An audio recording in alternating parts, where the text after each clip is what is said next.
The rest of the story. This was the day the boys had been waiting for. That morning, first thing, the list would be posted in the high school gym, the list of the names of those who had made the team. Mike and his buddy were waiting at the front door of the school. The custodian unlocked it. Both were sophomores. Both had played on the Laney High team early in the season, but now the coach had to decide who would stay and who must be cut. Mike and his friend could scarcely wait to learn the rest of the story.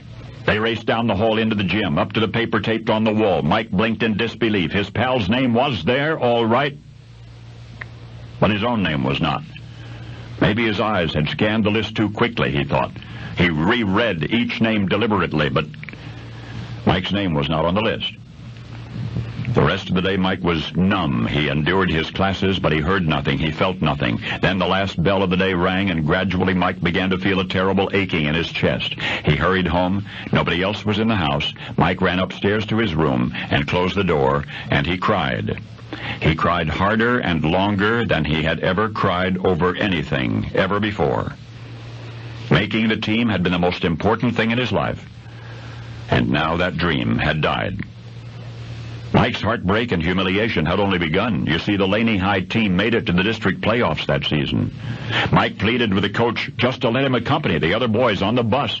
It took a lot of begging, but the coach finally said all right, he could go along on the bus on one condition. Mike could go to the district tournament and watch the team compete, but only if he were willing to carry their uniforms.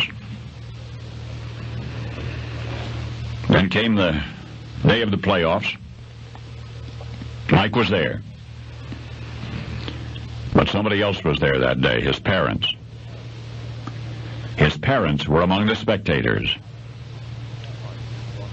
And Mike was aching in his heart at the thought that they would see him carrying uniforms instead of participating in the play. What if they should see him carrying those uniforms into the building? Bitter with resentment, Mike sat there on the sidelines during the game, wishing with all of his heart now that his team, that the team which had rejected him would lose. He was wishing for his team to lose. That, he thought, would show them. That, he thought, would prove how much they needed him. But in the end, they didn't need him. They didn't need him. It was only later in Mike's life, much later, that he came to appreciate the profound disappointment that he had experienced back then. Because it let him know what real disappointment was.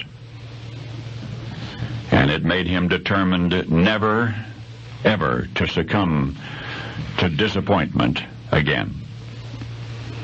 I said the team didn't need him. That list of boys who made the Laney High basketball team a dozen years ago went ahead and won their tournament without him. The missing name, the boy not good enough to play, was Mike Jordan. You mean the Michael Jordan? That's right, the Michael Jordan. And now you know the rest of the story.